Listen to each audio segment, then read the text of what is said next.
স্বাধীনতা দিবস বাঙালি আমাদের এই বিধানসভায় আমাদের 99% আমাদের যারা থাকে আমাদের প্রায় 70% তারাও বাঙালি মানুষকে প্রচণ্ড সম্মান করে।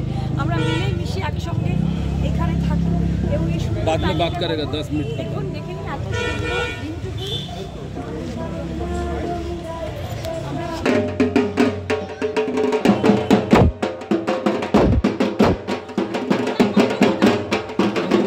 উত্তরীয় দিয়ে সর্বপ্রথম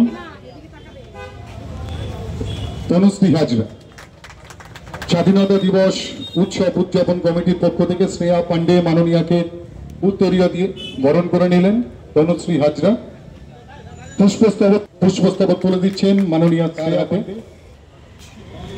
উপহার তুলে দেবেন মাননীয়া স্নেহা পান্ডে। আজকের 12তম যাওয়া অনেক না বলা কথা তাদের শ্রদ্ধা জানানোর আজকে চক্ষুদানের অনুষ্ঠান সম্পাদিত করলেন 12তম বর্ষের স্বাধীনতা দিবস উৎসব উদযাপন কমিটির এবং উপহার তুলে দিচ্ছেন। সরাসরি আমরা চলে যাব মাননীয়া স্নেহা পান্ডে। যে ট্যালেন্ট যে পুজো কমিটিগুলো মমতা বন্দ্যোপাধ্যায় যেভাবে সাপোর্ট করে, আমি পাড়ার মানুষদেরও বলবো যে আপনারা এগিয়ে এসে দুটো ভালো মিষ্টি কথা বলুন, আর্টিস্টের খোঁজ করুন। আর্টিস্ট কিন্তু চায় এবং কমিটি মেম্বাররা কিন্তু চায় বারবার করে আপনাকে থিমটা বোঝাতে।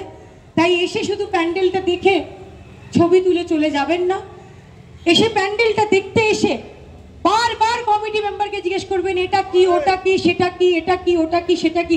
কারণ সেটাই হলো তাদের জিদ, কারণ তারা আপনাকে বারবার বলতে চায়, কারণ তারা বারবার এটাকে নিয়ে স্বপ্ন দেখেছে। তাই বারবার তারা আপনাকে বোঝাতে চায় যে প্যান্ডেলটা কি হয়েছে। তাই ভালো থাকবেন।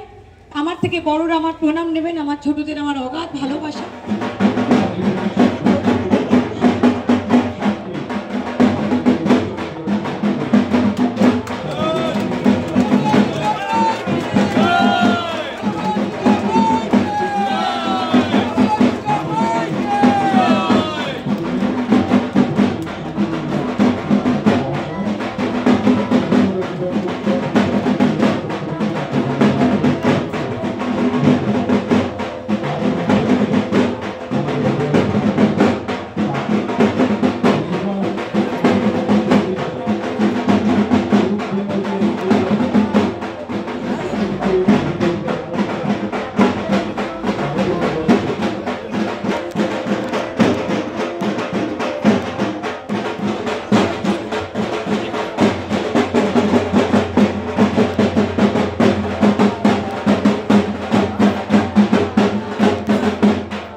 সম্বর্ধনা স্বাধীনতা দিবস উৎসব উদযাপন সমিতি দেখতে দেখতে 12তম বর্ষে পদার্পণ করলো। আর 12তম বর্ষে তাদের ভাবনা পাঁজর।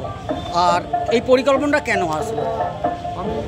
দেখুন, দুর্গাপুজো যবে থেকে শুরু হয়েছে, যারা কাঠমান্ডু বেঁধেছে, যারা বাঁশ বেঁধেছে, তাদের গল্প এসব কাজু কাজ হয়েছে বলে আমার মনে হয়। এবং দুর্গাপুজো যে বিশ্বজনীন হয়েছে, তার মধ্যে কমিটি একটা অংশীদার, তার মধ্যে শিল্পীরা একটা অংশীদার, কিন্তু বড় অংশীদার কিন্তু যারা এই প্যান্ডেল বাঁধার শ্রমিকেরা, এদের গল্প কেউ বলে না। ফলে শিল্পীরা এগিয়ে আসে, আলোর নিচে থাকে, কমিটিরা আলোর সান্নিধ্যে থাকে, তাহলে এরা বাদ যাবে কেন? এরাও একটা পিলার এই দুর্গা পুজো, এবং এটাকে সামনে আনবো বলে কিন্তু নাম দিয়েছে।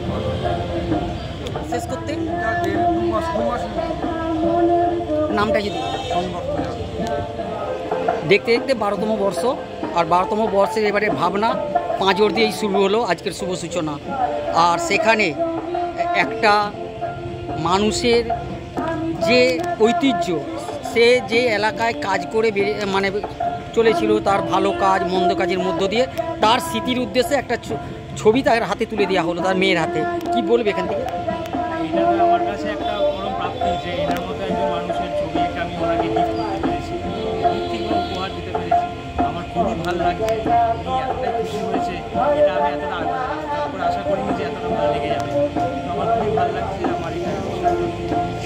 আর 12তম বর্ষে পাঁজর একটা সুন্দর ভাবনা, এই ভাবনাটা কেন আনা হলো? আসলে আমরা যেভাবে ভেবেছিলাম যে যারা টোটাল প্যান্ডেলটাকে দাঁড় করায় সেই লেবার মিস্ত্রিরা কোনোদিন সেই জায়গাটা পায় না, কিন্তু একটা থিম আর্টিস্ট টোটালটা ভাবছে, কিন্তু আসলে দাঁড় করাচ্ছে থিম আর্টিস্ট না, একটা লেবার বা মজুরদের রাত দিন খেটে প্যান্ডেলটা স্ট্রাকচারটা আমাদের জিনিসটা দাঁড় করাচ্ছে। তো আমরা চেষ্টা করেছি যে এদের সাথেই এদেরকে প্যান্ডেলের মধ্যে যাতে তুলে রাখি আমরা। এইভাবে আমরা চেষ্টা করেছি যে যাদের থিম আর্টিস্ট তো ঠিক আছে কনসেপ্ট দিচ্ছে, কিন্তু যারা তৈরি করছে টোটাল প্যান্ডেলটা তাদেরকে আমরা সামনে আনার চেষ্টা করছি। এরাও যে সবসময় পিছিয়ে থাকবে তা না, এদেরকে আমরা আশা করি আমাদের ক্লাবের মাধ্যম থেকে আমাদের ফ্রন্টে রাখার চেষ্টা করছি। এরাও মানুষ, এদেরও ক্ষমতা আছে দেখার। পুজো প্রেমী এবং দর্শকদের কি বার্তা পাঠাবে এখান থেকে? আমরা বলবো অবশ্যই স্বাধীনতা দিবস উদযাপন সমিতি 2025-এ আপনি দেখতে আপনারা সবাই আসুন, খুব ভালো লাগবে। আপনাদের বিচার বিবেচনা, আপনাদের কাম্য। আসলে আমরা যেই থিমটা করছি পাঁজর, এটা একটা অন্যরকম, মানে কলকাতার বুকে এই আমাদের এই মিস্ত্রি বলুন বা লেবার বলুন, এদেরকে নিয়ে এরকমভাবে কেউ কোনোদিন চিন্তাভাবনা করে একটা প্যান্ডেল বা থিম উপহার দেওয়া, তাদেরকে ট্রিবিউট জানিয়ে এই কাজগুলো করেনি। তাই আশা করি আপনাদের খুব ভালো লাগবে, আপনারা অবশ্যই আসুন।